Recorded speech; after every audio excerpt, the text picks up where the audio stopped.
नमस्कार, आपका बहुत स्वागत है फिल्मी गपशप में। देखिए, यहाँ पे हम बात करेंगे कुछ ऐसी बॉलीवुड खबरों की जो आपके लिए जानने के लिए बहुत ज़रूरी हैं। हम बात करेंगे कुछ ऐसे सितारों की जिसके लिए आप ज़्यादा देखिए यहाँ पे फिल्मों को देखने जाते हैं। सबसे पहले हम बात कर रहे हैं साल 1993 में आई फिल्म खलनायक की। बॉलीवुड इतिहास की सबसे यादगार फिल्मों में से एक।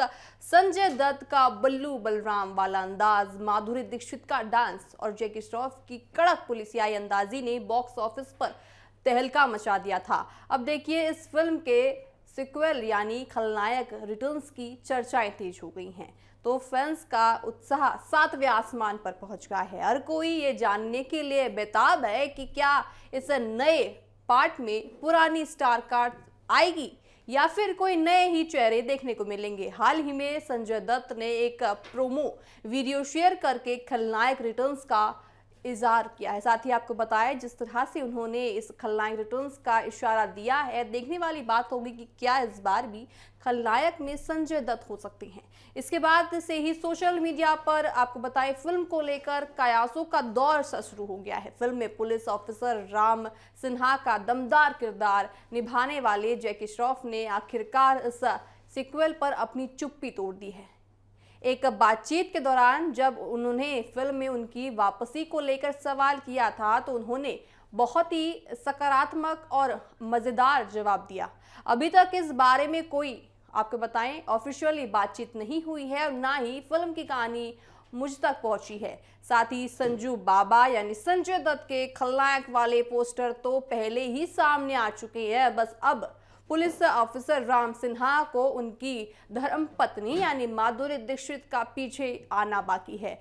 आपको बताएं जैकी के इस बयान से साफ हो गया है कि फिल्म का हिस्सा बनने के लिए पूरी तरह तैयार हो चुके हैं। साथ ही उन्हें अच्छी कहानी और ऑफर मिलने भी लगे हैं। फैन सिर्फ जैकी ही नहीं बल्कि माधुरी दीक्षित को भी इस जो दूसरा पार्ट है उसमें देखना चाहते हैं। हालांकि कुछ समय पहले माधुरी दीक्षित ने भी इस मामले पर सफाई दी थी। उन्होंने साफ कहा था कि मेकर्स की तरफ से अभी तक उनकी कास्टिंग को लेकर कोई भी आधिकारिक बात नहीं हुई है, ना ही उनके पास चल कर कोई आया है। यानी कुल मिलाकर देखिए, देखा जाए तो संजय दत्त का इस प्रोजेक्ट को लेकर आगे बढ़ गए हैं, लेकिन जैकी और माधुरी की एंट्री अभी भी सस्पेंस बनी हुई है। एक्ट्रेस की आपको बताएं अभी जो लिस्ट है वो निकाली जा रही है, कागजों पर उनकी बातें हो रही हैं, फाइलें बन रही हैं। खलनायक रिटर्न्स के सामने इस वक्त सबसे बड़ी चुनौती ये बन गई है कि आखिर इसमें हीरो कौन होगा। आपको बताएं कि जिस तरह से पहली खलनायक को बॉलीवुड के शोमैन आपको बताएं सुभाष घाई ने डायरेक्ट किया था, उनके विजय ने ही फिल्म को ब्लॉकबस्टर बनाया था, लेकिन उन्होंने पहले ही साफ कर दिया था कि वैसा जो दूसरा पार्ट है उसका निर्देश नहीं करेंगे, यानी उसको डायरेक्ट वो नहीं करेंगे। राजकुमार आपको बताएं सुभाष घाई के बाद चर्चा थी कि दिग्गज डायरेक्टर राजकुमार इस फिल्म की कमान संभालने जा रही हैं, लेकिन ताजा खबरों के मुताबिक अब राजकुमार भी इस प्रोजेक्ट को हाथ नहीं लगा रही हैं। फिलहाल फिल्म के मेकर्स एक नए और दमदार डायरेक्टर की तलाश में जुटे हुए हैं जो इस फिल्म में जान फूंक सके। इस देखिए वर्ल्ड क्लास की जो सीरीज बनने जा रही है, अपने आप में इसकी फैन फॉलोइंग है, क्योंकि खलनायक जो पहले थी उसमें लोगों ने बहुत ज़्यादा रिलेट उससे किया था। लोग उसको आज तक बहुत पसंद करते हैं। ऐसे में बहुत ज़्यादा जिम्मेदारी उनके ऊपर बन जाती है। जो खलनायक 2 आने वाली है उसमें भी अच्छे से अच्छे स्टार कास्ट को लिया जाए, साथ ही उसकी जो कहानी है वो बहुत ज़्यादा अलग बनाई जाए। ये उनके ऊपर एक बोझ सा पड़ता नजर आ रहा है। खलनायक रिटर्न्स को लेकर चर्चा तो बहुत है, लेकिन फिल्म अभी शुरुआती स्टेज पर है। फैंस के लिए सबसे बड़ी खुशखबरी ये है कि जैकी श्रॉफ और माधुरी दीक्षित दोनों ही दोबारा साथ काम करने के लिए उत्सुक हैं। अब ये तो आने वाला वक्त ही बताएगा दर्शकों कि जब इस फिल्म की जो स्क्रिप्ट पूरी हो जाएगी तो मेकर्स किस किस को सिलेक्ट करते हैं। संजय, माधुरी, जैकी इस फिल्म में होंगे या नहीं, आने वाला वक्त बताएगा। तब तक देखिए फैंस को बस जो इंतजार कर रही हैं कि आखिर खलनायक 2 में कौन कौन नजर आने वाला है। चलिए दूसरी खबर की ओर बढ़ते हैं। बॉलीवुड के मिस्टर आपको बताएं जो आमिर खान अपनी पर्सनल लाइफ को लेकर एक बार फिर जबरदस्त सुर्खियों में हैं। आपने अक्सर देखा होगा आमिर खान कभी किसी गर्लफ्रेंड के साथ घूमते नजर आते हैं तो कभी अपनी एक्स वाइफ के साथ घूमते नजर आते हैं। अब सुर्खियां देखिए यहाँ ये हैं कि आमिर खान फिर से शादी करने चले हैं। जी हाँ, आमिर खान ने खुद इस बात पर मोहर लगा दी है कि वे अपने एक आपको बताए लॉन्ग टाइम पार्टनर यानी कि फिर से शादी करने के लिए पूरी तरह से तैयार है। साल 5 जुलाई को शादी के बंधन में बंधने जा रहे ये आमिर खान दोनों पिछले 2 साल से ज्यादा से अपने आप को डेट कर रहे थे, साथ ही रिलेशनशिप में दोनों थे। आपको बताएं कि इनकी बातचीत जो है वो बाहर जाके हुई थी। आमिर खान ने इस खबर को पक्का करते हुए कहा कि शादी की खबरें बिल्कुल सच हैं और ये 5 जुलाई को होने जा रही है। तो ये कयास लगाए जा रहे हैं कि 5 जुलाई को आमिर खान फिर से शादी रचने वाले हैं। बॉलीवुड शादियों में जहां करोड़ों का खर्च और भारी भरकम तामझाम देखने को मिलता है, वहीं आमिर खान और गौरी ने बिल्कुल सादगी भरा रास्ता चुना है। खबरों के मुताबिक ये कोई एक ग्रैंड वेडिंग नहीं होगी, बल्कि दोनों आमिर के घर पर ही एक सिंपल एक रिसेप्शन करेंगे, साथ ही कुछ लोगों को ही वो बुलाएंगे। इस खास मौके पर कई बड़े स्टार भी आने की संभावना जताई जा रही है, बल्कि सिर्फ परिवार के लोग और बेहद करीबी दोस्त ही शामिल होने की खबरें आ रही हैं। दोनों अपनी इस नई शुरुआत को बिल्कुल प्राइवेट रखना चाहते हैं, साथ ही किसी की नजर ना रखे, इसलिए देखिए आमिर ने ज्यादा पब्लिसिटी अभी तक नहीं की है। गौरी देखिए मूल रूप से बेंगलुरु की रहने वाली है, लंबे समय से फैशन ब्यूटी और आपको बताए एक इंडस्ट्री में आ रही हैं। तो देखिए फिलहाल वह मुंबई में रहती हैं और अब एक मशहूर सेलन चेक का काम कर रही है। तो देखने वाली बात होगी कि गौरी और आमिर खान की ये जोड़ी कितनी लोग पसंद करते हैं। गौरी का एक छोटा बेटा भी है। आपको बताएं दिलचस्प बात देखिए ये है कि आमिर और गौरी की कहानी आज की नहीं है, बल्कि दशकों पुरानी है। दोनों पहली बार करीब 25 साल पहले मिले थे।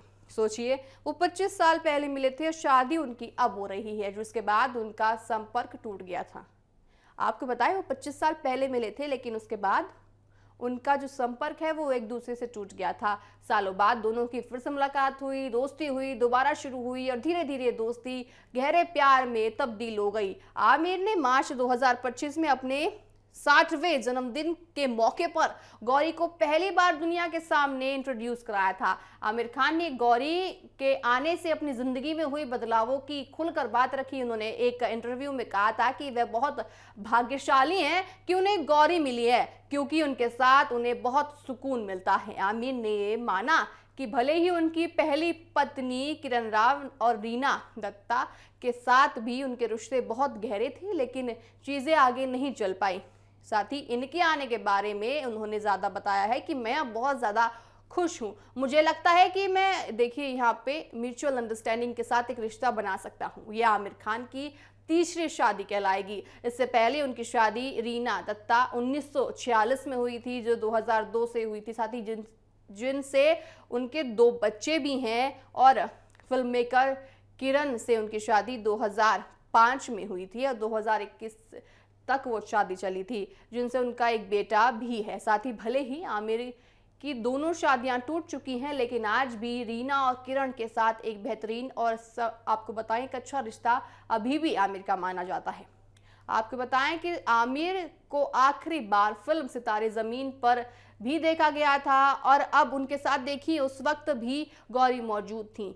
तो अब तीसरी बार वापस कुर्सी पे देखिए यहाँ पे तीसरी बार वापस आमिर खान एक सेहरा सजने जा रहा है उनके सर पर और वो घोड़े पर वापस बैठने जा रहे हैं अपने घर पे। वो तीसरी दुल्हनिया लेने के लिए पूरी तरह से तैयार है। चलिए खबरों में आगे बढ़ते हैं। बॉलीवुड फिल्म इंडस्ट्री से एक बेहद दुखद खबर भी सामने आई है। शोला और शबनम और आखिर जैसी सुपर हिट फिल्म में माने जाने वाली दिग्गज फिल्म प्रोड्यूसर और आपको बताएं CBFC पूर्व अध्यक्ष पहलाज निलानी का निधन हो गया है। साथ ही पिछले कई दिनों से बीमार थे और अस्पताल में भर्ती थे, जहां रात 3 बजे उन्होंने आखिरी सांस ली।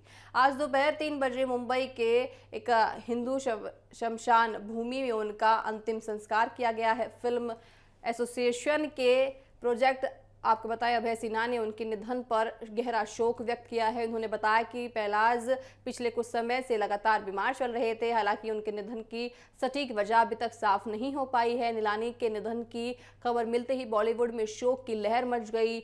आपको बताया मलाइका अरोड़ा, अमृता अरोड़ा और फरहान अख्तर जैसे कई बड़े दिग्गज बॉलीवुड सितारे उनके अंतिम दर्शन करने भी पहुंचे थे।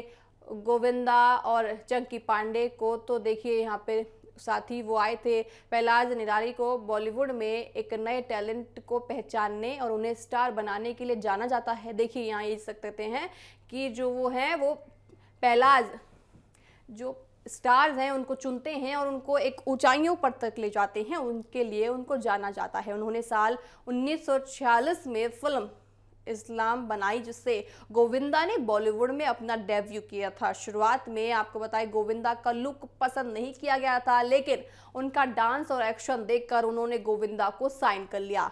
देखिए उनको जो परखा था उन्हीं ने परखा था गोविंदा को, और अब आप जानते हैं कि गोविंदा को जन जन बच्चा पसंद करता है। उसके बाद जब गोविंदा का करियर धीमा पड़ा तब नीलानी ने ही उन्हें शोला, शबनम और आखिर जैसी ब्लॉकबस्टर फिल्म में देकर उनका करियर वापस संभाला था। गोविंदा के अलावा पहलाज नीलानी ने देखिए यहाँ पे अलग ही फिल्म बनाई है। साथ ही आग के जरिए चंकी पांडे को भी बॉलीवुड में पहला ब्रेक दिया था। अपने लंबे करियर में पहलाज ने कई बड़े कलाकारों के साथ काम किया है और उनसे जुड़े कई दिलचस्प किस्से भी बताए हैं। देखिए आपको बताएं कि फिल्म शोला शबनम की शूटिंग के दौरान उड़ी में दिव्या भारती के पैर में एक बड़ी कील चुभ गई थी। दर्द और खून के देखिए बावजूद दिव्या ने शूटिंग की और शूटिंग उनको रोकना पसंद नहीं आया। साथ ही नीलानी ने जब खुद खून देखा तो जबरदस्ती पैकअप करा दिया और अगले दिन आपको बताएं सुबह 6 बजे दिव्या से फिर सेट पर काम करने के लिए बुलाया गया। साथ ही देखिए यहाँ पे उनकी एक ये चीज़ देख सकते हैं आप कि कितने वो ज़्यादा अपने स्टार कास्ट के लिए सोचती हैं कि उन्होंने देखा कि दिव्या के पैर में चोट है तो उसके बावजूद उन्होंने यहाँ पे जो पूरा सेटअप था उसको रुकवा दिया और अगले दिन के लिए शूटिंग टाल दी।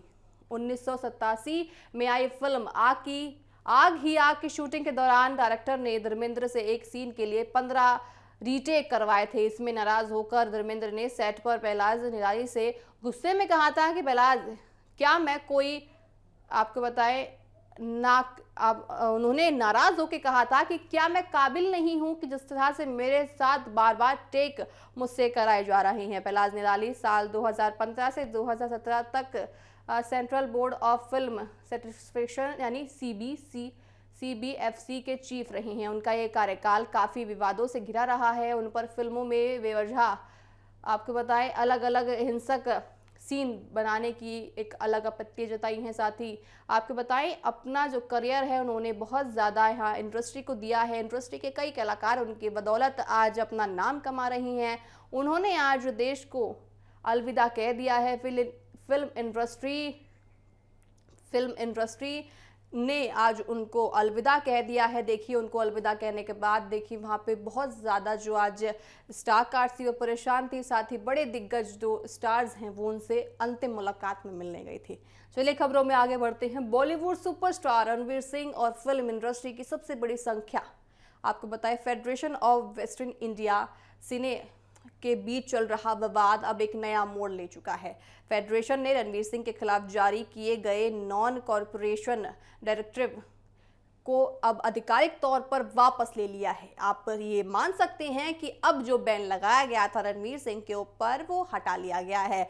4 लाख से ज़्यादा सदस्यों वाली इस संस्थान ने साफ कहा है कि उन्होंने ये कदम रणवीर सिंह द्वारा भेजे गए लीगल नोटिस के दबाव में आकर नहीं उठाया, बल्कि फिल्म इंडस्ट्री के व्यापक हित और दूसरे फिल्म एसोसिएशन के अनुरोध को ध्यान में रखते हुए ये फैसला लिया गया है ताकि फिल्मों का काम प्रभावित ना हो। ये पूरा विवाद तब शुरू हुआ जब रणवीर सिंह ने आपको बताएं जिस तरह से डॉन 3 करने को अचानक से मना कर दिया। उसके बाद उन पर बैन लगाने के लिए यहाँ पे फोर्स दिया गया। साथ ही उसके बाद फेडरेशन ने उन्हें मामले को सुलझाने के लिए 10-10 दिनों के अंतराल पर दिन बार रिमांड पर भी भेजा। साथ ही आपको बताया रणवीर की तरफ से कोई जवाब ना मिलने पर फेडरेशन ने कड़ा रुख अपनाते हुए उनके खिलाफ सहयोग का आदेश जारी किया था। इस आदेश के बाद रणवीर सिंह के जो प्रतिनिधियों ने फेडरेशन को पत्र लिखकर दावा किया था कि ये मामला उनके अधिकार क्षेत्र में नहीं आता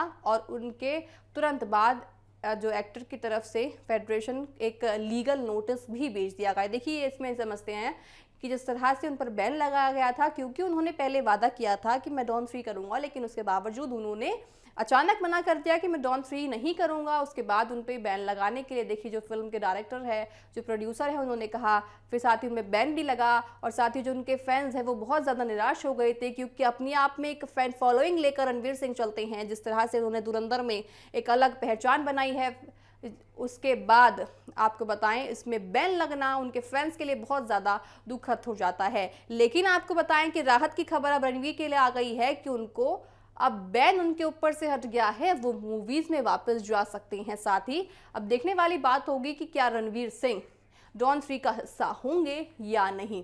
ये देखा जाएगा कि आने वाले समय में रणवीर सिंह क्या डॉन 3 का हिस्सा हो पाते हैं या फिर जो जिस तरह से वो कह रहे थे मैं पीछे हट गया हूं, या वो पीछे हटते ही हमें नजर आएंगे। चलिए खबरों में आगे बढ़ते हैं।